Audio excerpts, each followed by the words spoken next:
fidèles téléspectateurs, na Pesibino Mbote Bisika Bozwami, et ça émission na Bino Écho de l'Évangile. Vraiment, on a essayé de présenter Bino émission Oyo, comme vous constatez, na Yambi, le pasteur Eli. Comme vous constatez, Nayambel Bino, le pasteur Élie Lechameau de l'église Tabernacle à Doulam. Pasteur, bonjour. Bonjour. Comment vous allez? Par la grâce de Dieu, on est là, sous la grâce de Dieu. Merci, pasteur. Pasteur, j'ai vraiment le réel plaisir de vous recevoir encore sur ce plateau. Pour la Kolobela, c'est un thème vraiment très important. La différence entre un père spirituel et un fils. Pasteur, Tolingi Toye Banam, c'est qui un père spirituel? Un père spirituel, c'est qui? En fait, le thème est déjà trop complexe. Déjà vraiment complexe dans le sens que la compréhension est ébélée. Ébélée ma casse, na Kolingandete, na lobaloba yozo kanisa. Pourquoi na lobi que ça ba compréhension est ébélée. Na lobandenge naza pour comprendre par rapport à l'écriture. Parce que les autres sont là dans le cadre ya pour instruire bana ya Nzambe. Ils sont dans le cadre na biso bana ya Nzambe. Ba Yesu ndeli loba. Alors pour qui commenter na français, toquer na dictionnaire, c'est bien, juste pour chercher la compréhension. Mais il est important, plein biscuit aux autres qui taka à la écriture. L'écriture, par rapport à Maël Kaka, cela veut dire qu'on définit comme père. Papa Azali, bisika, batu bazo botamba, waneza bibliothèque. Yende mutazo bota le papa mwana azali mutu baboti donc il abîmé pas papa mutabimisi donc c'est un peu ça par rapport à normal comme ça comme le roi définition tout ça mais quand il s'agit maintenant de la parole de Dieu nako linga to meka kokota parce que tant on a bengi yango qui donne la compréhension ébélée nazo tala plus les écritures. Oui ba maman journaliste que liloba na Nzambo yo ba naibisaka ke batanga kango te po yebi français pe ba lobela kango te po yebi po loba oza eloka non. Alors, la Bible est Zamba. Par contre, il soki mukolo Zamba on a position. Ko ba ebele babunga aw. Par contre, babunga na kati. Tokozomona même unité même dans nos églises, tozo comme église mon côté tout le monde c'est à partir de la compréhension. Oya comprendre à quel sala y église. Oya comprendre à quel ça yango zomona même ba église zo la déchiqueter parce que ba compréhension zo la tellement différent. Alors na mongolo ya Nzambe par rapport à l'écriture, je crois que c'est l'apôtre Paul Lemutu azako soulever biloko oyo. L'apôtre Paul azako soulever makambo oyo lokola ntoma oyo atali biso penza ba nation parce que azalaki chargé pour construire papaye. L'apôtre Paul a simbi biloko oyo kolobela sur père fils. Mais il s'est contredit lui-même.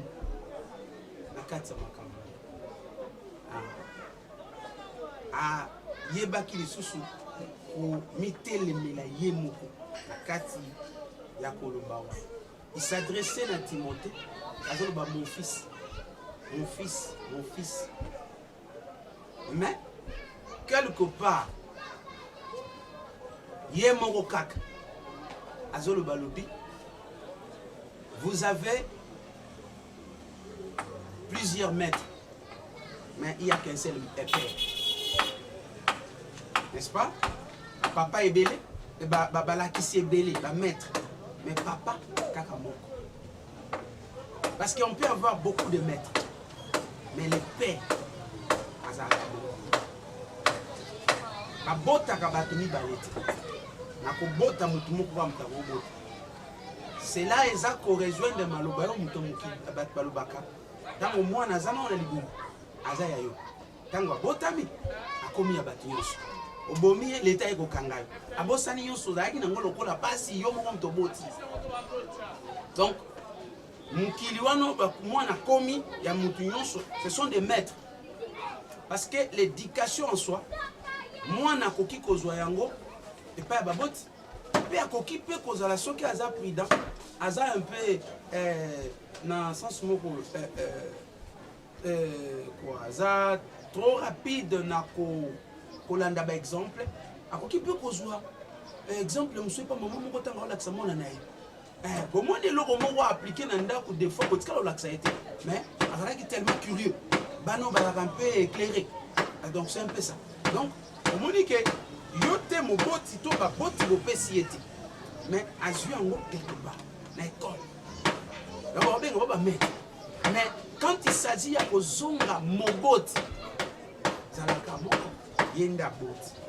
Bino tout beaucoup ko contribuer na kokola ya mona na d'une manière ou d'une autre. Mais kobimisa yene mtaboko bimisa.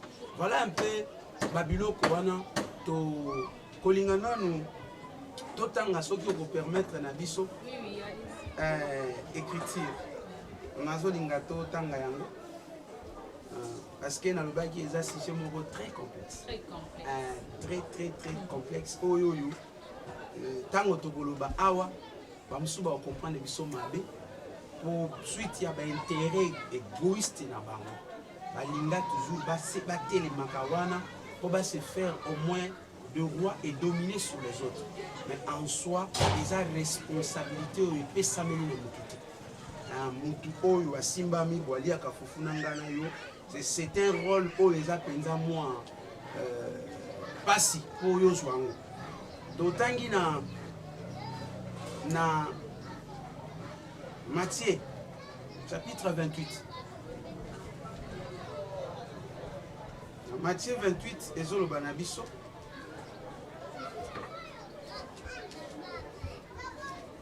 Matthieu 28, dans verset na yango, il y a 19. Okay. Maman journaliste yo kangai. Parce que na yebi ki na kata sujet yo ba kubenga yo, pasteur wana salindenge ni lem super que ne peut kosola na bato mosusu. Mais moi je suis en train de lire la Bible. Oui. Si nous sommes chrétiens, c'est par rapport à la parole. On ne peut pas. Si devant la parole, de comme côté les mélanges, c'est que tout le appartenance n'a pas. Mais si nous appartenons à Dieu, il nous a envoyé sa parole. Nous tous, nous devons nous incliner à cela. Donc, c'est la parole. Écoutez, la Bible dit, ici c'est le Seigneur Jésus-Christ. C'est le Seigneur Jésus-Christ.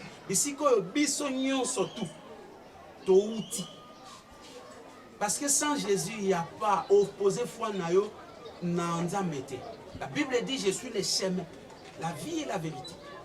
Nanzela sans moi mutako comme papa. Donc il faut d'abord que vous allez pas naï. Alors et comment miboye? Matthieu chapitre 28 verset 19. Allez, faites toutes les nations des disciples, les baptisant au nom du Père, du Fils et du Saint-Esprit. Et enseignez-les à observer tout ce que je vous ai prescrit. Voici, je suis avec vous tous les jours jusqu'à la fin du monde. Allez et faites toutes les nations mes fils spirituels. Je crois que comment Non. Allez, faites toutes les nations vos fils spirituels. Là où il y a un disciple, c'est qu'il y a un maître. Allez, faites toutes les nations mes disciples, dont je suis maître. Si c'est lui qui est comme notre modèle, on ne peut pas servir Dieu en dehors de Jésus. C'est lui la personne agréée par Dieu lors de son baptême même. Le ciel s'est ouvert, la Bible dit, celui-ci est mon fils. Mais Jésus, après avoir cherché des personnes pour croire à sa doctrine, il n'a jamais appelé quelqu'un. Demandez à Matthieu, demandez à mon frère Pierre, demandez à mon frère Jacques. Même Jean qui dormait dans sa poitrine, il n'a jamais appelé que Jean mon fils. Il l'appelait ses disciples. Cela veut dire donc il est maître parce que lui, il appartient à un père. Oyo bapé ça qui témoignage. Bible bisabiso. Quelque part, n'appelez personne sur la terre père, car vous avez qu'un seul père dans les cieux. Donc moi aussi, je suis fils. Ici, moi je suis que le maître. Un jour, vous serez aussi des maîtres. C'est ainsi la Bible dit, apôtre Paul, parce que tout ça, c'est apôtre Paul. Mais écoutez ceci. Comprendre apôtre Paul. Apôtre Paul a un langage. Lorsque il faut yeba lito inayo zo kaye na ngambu nini. Bible zolo bake nazoya et panabino na 4 langages. Alobi nakoya na prophétie, nakoya na doctrine, nakoya na révélation, nakoya na connaissance. Et quand il dit ça, il est dans quelle optique? Azana révélation, azana connaissance, azana doctrine, to aza na nini prophétie. Na ajouté les sous. Et ça na mutumu wazo banga langage apôtre Paul. Abi bato belé tu bazo comprendre apôtre Paul mabe et yango esali ke belé babungi. Alors bien attention avec l'apôtre Paul. C'était qui? Son aîné même dans la foi. C'était Pierre. 1 Pierre chapitre 3 verset 15 à 16. Jusque là je peux avancer bien. Par là vous voulez dire que bisonio sotozande bana ya nzambe wana toboite Jésus-Christ aza lokola maître na biso et après si biso mission. Voilà pourquoi banda obenga raboun. Raboun qui veut dire enseignant. Raboun qui veut dire maître. Mais si qu'on a boyé, hein, parce que Jésus-Christ appelle ça qui comme les disciples appelle si une mission il y a kokende kosala tout nzambe tout cela. Mais na boyé pour na papa Eli, pasteur Elia commandé ngazali. Et ça na papa mon côté oyo a format qui est. C'est pas celui oyo a dindisio na mai o yambisio Yesu pour la première fois et à l'équision de maïende papa ya molimo te. Non. Odindisa mutu na mai la kisiko comme mon papa molimo te. Et ça makambo esi ebongisama pour que batu yon surtout bayeba kokokisa yango eza ba exigence na nzela tondimeni. Écoutez, baptême oya solo. La Bible dit ceci. Celui que nous servons, c'est un Dieu qui est esprit. Il n'est pas physique. C'est un Dieu esprit. Et Bible lobby, ce qui boye baki Yesu na nzoto, il est maintenant esprit. Baptême ya kodindisa na mai ya njili. Batu baza ko comprendre te ezani. Oyebi mama, mutu bate yakaye avec un instrument oyo bengaka na pédagogie matériel didactique. Pour anima. Vous savez le pourquoi? Parce que c'est difficile. Depuis balati saka mutu nzoto. L'homme c'est un esprit qui vit dans la chair. L'homme ce n'est pas ce que tu me vois ici. Voilà pourquoi les jours où le chameau est mort. Ogoya olobi toke bembe ya chameau bongo kewa azawa. Toke bembe na ye bongo Yesu kwa azawa. Vous comprenez que ya bini nzoto etikala. Zomona. L'homme ce n'est pas ce que tu me vois ici. L'homme c'est l'intérieur. L'homme c'est un esprit qui habite le corps. C'était la mission, c'était dans l'objectif d'habiter la terre. La terre est physique. la terre est touchable. Et tout ce qui renferme la terre est ali physique. Maintenant, un esprit qui peut venir dans la mission de dominer et d'assujettir la terre ne peut pas rester dans la position spirituelle. Parce que la terre, ce qui est physique, craint et considère que la chose qu'il voit. Et ce qui est la position spirituelle a formé la l'autre fois. Et que pour que l'homme ait l'homme, composition, il a fallu 3 verbes. Et ça l'a conjugué. Verbe créé. Ça, c'est là où l'homme est esprit. Et verbe formé, la formation. Parce qu'on ne peut pas former quelque chose qu'on n'a pas encore créé. Dieu a créé, Genèse chapitre 1, versets 26 à 27. Dieu créa l'homme à son image selon sa ressemblance. Et Genèse chapitre 2, verset 7, et Zolobake, Dieu forma l'homme de la poussière de la terre. C'est ainsi au monaka, création soke bimi, formation à son guinée na poussière na terre, neto kendaka kokunda. Alors, maintenant pour na kokita na se amour, mutupi a commis na partie matérielle. Bien que la Bible l'interpelle à la plus spirituelle, mais l'homme est devenu déjà matériel quelque part, parce qu'on a tant d'autres. Et même depuis les soumous même à côté ça qui Adam, mutu a comme qui considéré biloko mona. Voilà pourquoi ozawana même atiti dingana yo nanzelo to koki ko sambela nzambe ensemble to yebi. Nzambo yo batutu ba oluka na pasteur na yo abanga kaye. Mais tu ne les crains pas comme vraiment tu crains la présence de ton pasteur lorsque peut-être tu te retrouves dans les mal. Lorsque pasteur n'est pas yo mona atiti doza. Mais côté au kimi wana na chambre pour battre ma pasteur na yo, on sous-entend que le Dieu du ciel il est partout. Mais au bangi était. Pourquoi? Parce que tu portes la chair qui a la faiblesse. Tu considères plus la chose que tu vois, que tu peux toucher, au lieu de considérer la chose qui est spirituelle. Voilà pourquoi le Dieu du ciel a eu toujours ses soucis. Il y a quoi enseigner Moutou, ma soeur. Les choses spirituelles, mais il faut matérialiser. Pour dire que ici, n'a servir qu'à un matériel didactique. Mais la vraie vie, la leçon en question, est à côté de nous. Vous savez que sur cette terre, ils ont la terre, ils ont le ciel. Mais ceux qui ont la terre, ils ont la terre, il y a le ciel. C'est bizarre. Ciel moko babi ciel moko ezokita. Terre moko kokita.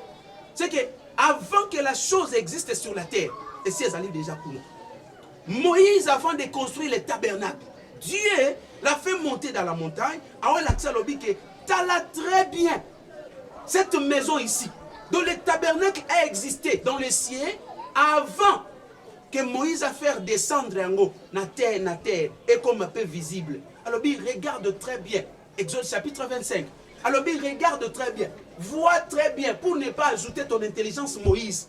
Fais descendre les choses, la chose que tu as vue sur la terre. Pour que Batouba comprenne, lorsque tu parles, il s'agit de tabernacle, on a l'image et l'idée. Voilà. Donc, les baptêmes, tout ça, ils ont préparé biso na makambu oyo, ils ont spirituel. La loi de Moïse, la Bible dit, c'était que l'ombre des choses à venir. Est-ce que l'ombre, c'est une réalité? Donc, baptême ya mai, bake kotia na mai anjili. Te mutu bateye na matériel didactique. Pour préparer mon sens naïe, à changer peu forme à consécration, à comprendre que non, ce sont des choses sacrées. Mais en réalité, ma soeur, baptême ya solo ezali. La Bible reconnaît qu'il n'y a qu'un seul baptême. Et c'est notre apôtre, Paul. Il n'y a qu'un seul baptême. Il y a un seul Père. Il y a un seul Esprit. Une seule foi. Et si Timothée, mon fils spirituel, dont je suis père spirituel, moi Paul, c'est très bien. Mais Demba non. Toi qui nous as dit, toi qui m'as dit, si c'était à la place de Timothée, de poser la question à Paul, ami mon père spirituel, tu m'as dit c'est toi qui es mon père spirituel. Mais quelque part ici, en lisant toujours tes écritures, tu nous dis il n'y a qu'un seul père dans les cieux. Maintenant, papa mi balé spirituel. Est-ce que batu bakobota mutu akobota mana batu mi balé? Omoni te nga Timothée comme singa na père mi balé? Je ne sais pas. Pasteur Eli, vraiment, Bandeko Balandi, évidemment, vous comprendre, vous continuer vraiment dans Pasteur Eli, c'est vraiment très important. Il y a quoi parce que comme tout bien à l'appellation, vraiment, à d'autres ça sur la bonne compréhension. Toujours continuer dans Pasteur. Pasteur Eli, c'est quoi? Père spirituel, papa Eli. Selon compréhension mukili. Selon compréhension mukili. Selon compréhension mukili. Pona sunga. Mabaku ya batumsute. J'ai un père spirituel. Andimi angona. Mais. On dit minan. J'ai un père spirituel. J'ai un père spirituel. Nandimi angona. Mais je suis en train de parler. Pourquoi? Nandimi angopoal. Pona tungisa yete mutara mingi na ba père spirituel. Un père spirituel. Maman journaliste, père spirituel. Tous les qui n'a pas classe spirituel. Et ça bon, touchable est bon. Un père spirituel, on peut le toucher comme ça. Nos pères spirituels d'aujourd'hui, un père spirituel à qui c'est moi baboti pe moi na bimpe na minu ba otambola. Père spirituel baboti. Est-ce que vous comprenez? Père spirituel. Non. Le Dieu que nous servons, la Bible dit dans Jean chapitre 4, Dieu est esprit. N'est-ce pas? Est-ce que tu le vois? Non. Pourquoi? Lorsqu'on est dans les choses spirituelles, c'est le domaine de la foi. La Bible dit la foi est une ferme assurance des choses qu'on espère et une démonstration qu'on ne voit pas. Nous étant la marche chrétienne, nous marchons selon la foi, non selon la vie. Mais mon père spirituel, je le vois et je connais encore ses faiblesses. Quelque part, à cet qui moi, mon amour. Père spirituel, Amélie Batumbongo. Père spirituel, père spirituel. Azozo Abilo Yanzoto, Amélie Batumbongo. Asente moi Sanzoto, père spirituel. Non, l'apôtre Paul lui-même a dit clairement. Tout en Pierre, tout en Pierre, Pierre chapitre 3, verset 15 à 16. Écoutez. Mais sanctifiez dans vos cœurs Christ le Seigneur. Étant toujours prêt à vous défendre avec douceur et respect devant quiconque vous demande raison de l'espérance qui est en vous. En ayant une bonne conscience afin que là où même il vous calomnie, dans un 1 Pierre, chapitre 3e. Je cherche là où apôtre Paul, attention avec l'enseignement d'apôtre Paul. Quelques-uns, je veux prendre le verset en question. Ce n'est pas ce que je suis en train de lire, parce que ce n'est pas ça. La doctrine d'apôtre Paul. Je vais chercher ça. Pierre Azakolo Balobi, attention avec l'apôtre Paul. Attention.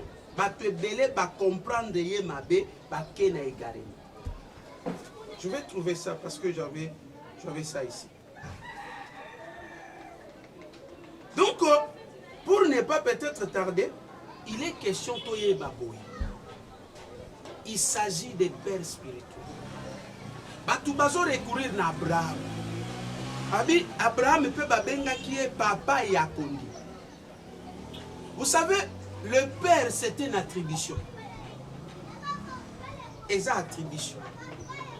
Et Dieu qui a dit à Abraham comme père, il y a une nation. Ce n'était pas Abraham. Abenga qui batuke, bozaba fils nangai. Topesi à l'exemple du Seigneur lui-même sur la terre. Il n'a jamais appelé l'un des disciples, tu es mon fils spirituel. C'est lui la perfection et le modèle parfait qu'il faut suivre. Alors, mes disciples, et allez partout dans le monde. Faites toutes les nations mes disciples. Non, faites toutes les nations où vos adeptes, vos fils spirituels. Car vous avez qu'un Père dans les cieux. Il n'y a pas deux. Il n'y a pas deux. Il n'y a que un. Éphésiens chapitre 4. En attendant, tout le cas, Éphésiens chapitre 4e, verset 4. Oyoka, apôtre Paul. Est-ce que vous avez dit que Éphésiens,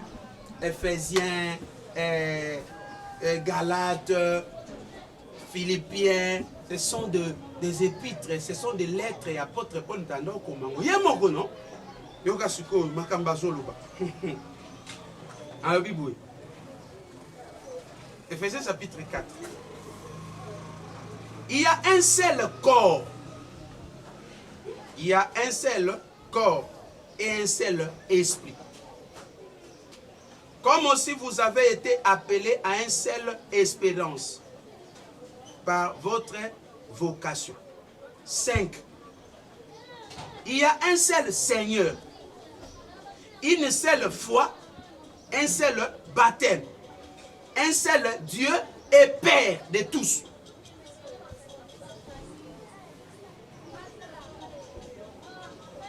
Je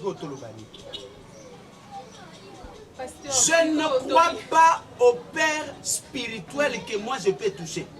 J'ai un seul Père spirituel qui est le Dieu du ciel, dont il est la raison de ma sanctification. Oyo naza komi bulisaka pona monaye mukolomoko. Mais celui qui m'a montré la parole n'est qu'un instrument. Apôtre Paul quelque part bangaba commissaire Nzambe. Et si bango lobi te ngai te mnazala ki ne kulus pona kufela bino. Ngai naloni Apollo saboki mai et puis mokoli sinani Nzambe. N'est-ce pas?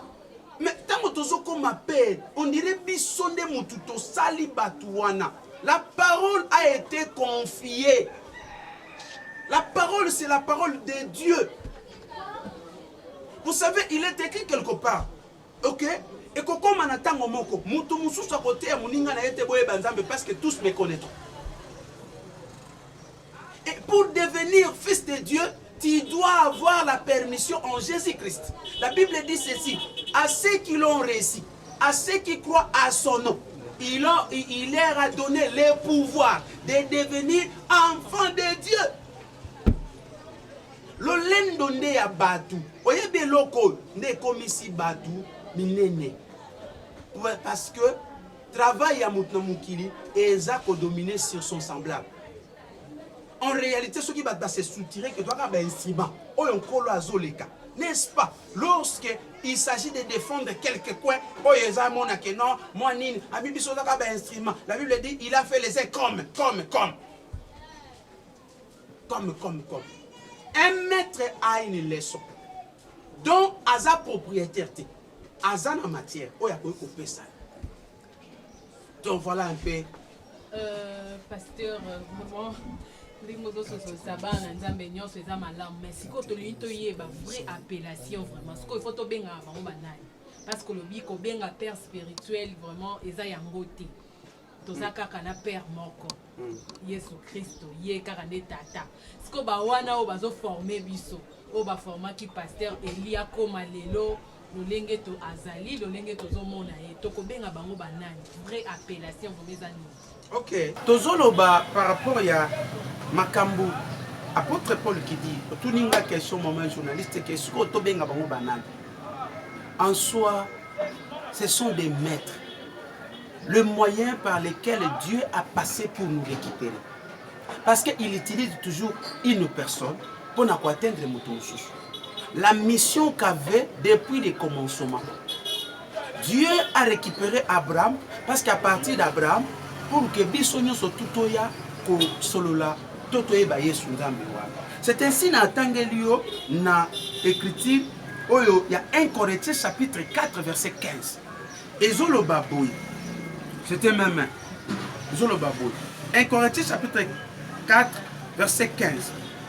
Quand Car quand vous auriez 10 000 mètres en Christ, 10 000 mètres en Christ, vous n'avez cependant pas plusieurs pères. Puisque c'est moi qui vous ai engendré en Jésus-Christ par l'évangile. C'est l'apôtre Paul. N'est-ce pas? Lorsque Tokei, na contexte na yemoko, c'est ainsi babengaka apôtre Paul. Na bato bakoti plus na ba théologie, okokuta bango ba obenga ye un apôtre apocryphe. Apocryphe, cela veut dire un apôtre des hérésies. Moi, ba contradiction est belé. Okomona même par rapport yabandeko o babundisaka Bible ba musulman tout ça. Okoyoka mingi mi basapuyaka na babiloko apôtre Paul. Pourquoi?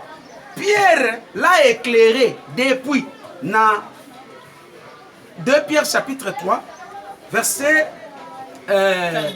15. Azolo Babo, écoutez. Croyez que la patience de notre Seigneur est votre salut. Comme notre bien-aimé Paul vous l'a aussi écrit. Selon la sagesse qui lui a été donnée. 16. Azolo Babo.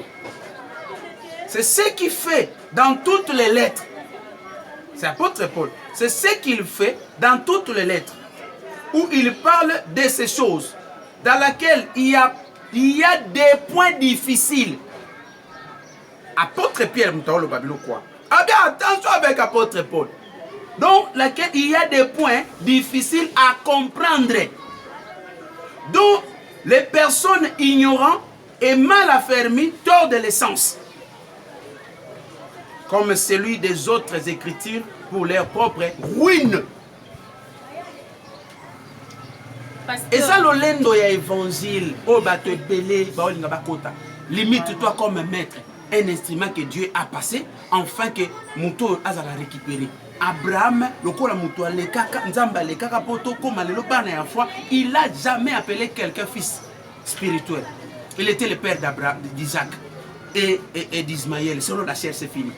Et si nous ne sommes pas de fils, nous sommes des disciples. Car Jean était disciple de Jésus. Matthieu était disciple de Jésus.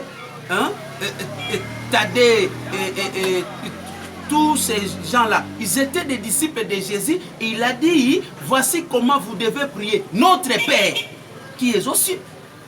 Il n'a jamais dit, voici comment vous devez prier, moi votre Père. Non, notre Père qui est aux cieux.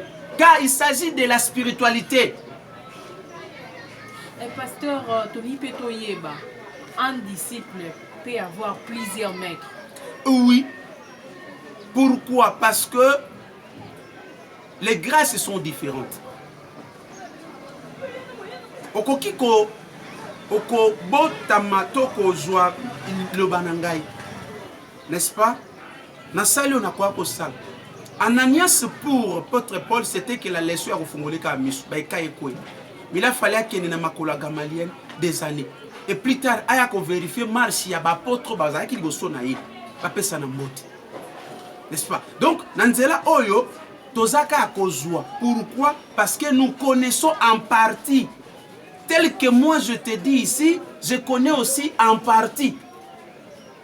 C'est ainsi, c'est lui qui est le maître, c'est lui qui est le véritable Père spirituel, c'est le Saint-Esprit.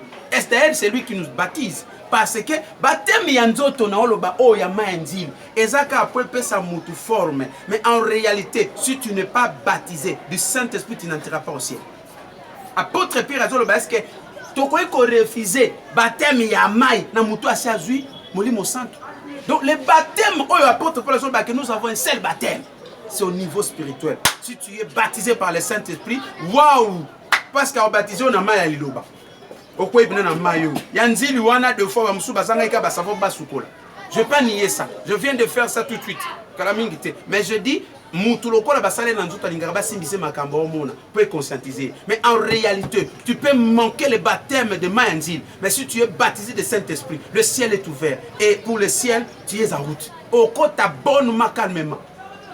Mais pasteur Eli, cause à la maître belé, le quoi n'est au benga kake mutu o tout le monde a que Moutoufa na père spirituel manquant. Mais vous avez dit que un disciple peut avoir plusieurs maîtres. Et ça, comme dans l'obité, ma soeur, c'est la Bible. C'est la Bible qui dit vous pouvez avoir 10 000 maîtres. 10 000 maîtres. Mais un seul père. Mais ça qui ndumba molimo te pour les lois, on est tout le monde benga toyoka ndumba molimo. Tout le monde qui est un père wana spirituel wana tout le monde est sous et pas pasteur nani wana azandumba molimo. Yango te. Oui, ndumba molimo. Bah si j'ai mon très sensible zolo. Ndumba molimo. Natiki Christ. Nakamo sa la Bouddha. On a ndumba molimo. Pour naké pas mbali mususu. Mais ce qui natiki pasteur Eli. Naké pas pasteur intel. Mais qui confesse que Jésus. Naka na mutu mokoti. Apôtre Paul Obi, n'abandonnez pas notre assemblée. Vos assemblées, comme interprétation, il y a mon égoïsme. La Bible dit, n'abandonnez pas vos assemblées. Comment n'abandonnez pas notre assemblée. Alors, quelle est cette assemblée? Notre, c'est la doctrine, c'est le fondement de Jésus-Christ. Si quelqu'un quitte ici l'église locale, il est dans le corps, il n'a pas fait la prostitution. Merci, pasteur. Nalingo peut sa mot de la fin parce que tozo koma déjà na suka ya émission na biso nalingo peut sa mot de la fin na yo na ba onyo surtout balanda ki biso lelo. OK, nga na pesi mwana nyonso to nzambe mbote ozala béni pe ozala favoriser na nzambe o biso tozo saye. Moi je crois que totangi écriture toke ko fonder makambo te to yepena na français belete. Nous avons mis notre espérance et notre appui, c'est la parole. Totangi écriture. S'il y a d'autres choses, il y a Kotuna Biso. Le téléphone est là. Biso Tozo Salela, numéro ya Kinshasa, RDC. Tozana plus 243 81 27 48 958 plus 243 27 48 958 Okokuta Eli les chameaux. S'il y a des questions, même na WhatsApp nangaka yangwana. Okoye déjà kokomelangai, on peut en parler, c'est pas un problème. On est là pour l'évangile parce que j'ai un devoir qui m'oblige de ne pas retenir la vérité captive car je serai jugé. Ce que moi je comprends, c'est que il y a qu'un seul père. Et si un père que je vois ici, père spirituel, non. Si je le vois, je l'appelle peut-être père par rapport à l'église naïe, tout ça, parce qu'il n'y a qu'un seul père. Parce que lorsque nous entrons dans le corps mystique de Dieu, il faut qu'il y ait un père. Le père spirituel, on ne le touche pas. Père Nabi Swangoyo, Père Moropomoni Asiliki, Père Moropomoni Salibino Banco, Père spirituel, Babotina Mondini. Père spirituel, mais moi, je suis un oh, mais Père spirituel, il faut que spirituel. Que Dieu vous bénisse partout, Bozoyo Kabiso, na Pamboli, tous les adulamites, Bananzambe, église na Oyo Nazali, maître, na Pesi, Madame Mbote, Maman Deborah Bananyoso, Maman Mireille Lelo, le frère Arnaud, tout le monde qui me connaît. Na Pesi, visionnaire, il y a chaîne Oyo. Ozo Sungabiso pour que tout exprimer, Nanzela Nayo, penser des fois Nanzela église locale et Goyo Kana partite. Mais Nanzela ya Makambosali, Nzambe apambola yo. Nous tous on a besoin de soutien à Bongo Nanzela Msala Nzambe, bon soutenir biso parce que les vieux prophètes sont beaucoup. Oh bazo kanga ba petit prophète. Mais il suffit que tous dans le monde punda to échapper bang. Parce que petit prophète on so ba kanga ki parce que na punda te. Moyen à vitesse. Et biso tozawa des fois tozangi bampunda mais bozo be bisaka bambongo na bino na kozala ba président ba club ba président muziki ya ba théâtre au lieu de soutenir l'œuvre de Dieu bisiko ozali nzamba pambola yo luka biso na numéro wana mbala sima tokutana. Merci beaucoup. Merci, merci, pasteur Eli Les Chameaux.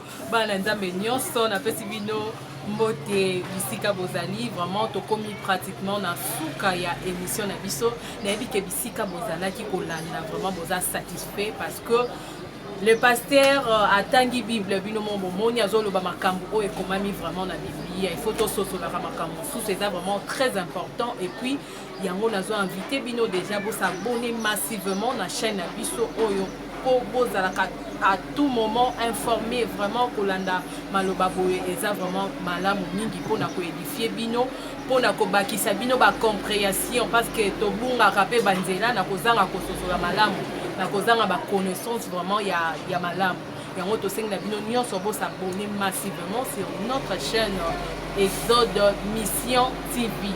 Pasteur Eli Les Chameaux, vraiment, Azawana disponible. Pour bien gagner la numéro, toujours Nabino Elongo, il faut répondre à Nituna, ma préoccupation, Nyonso. Azawana pour répondre. Les sacrificateurs Francis Légère, mais la personne Mbote Bisco Zali, papa, Namboka Canada. Vraiment, Zambé Apambolayo, vraiment, il y a trop. Là, je vois aussi l'équipe technique au accompagné qui a la petite Mbote, frère Papi.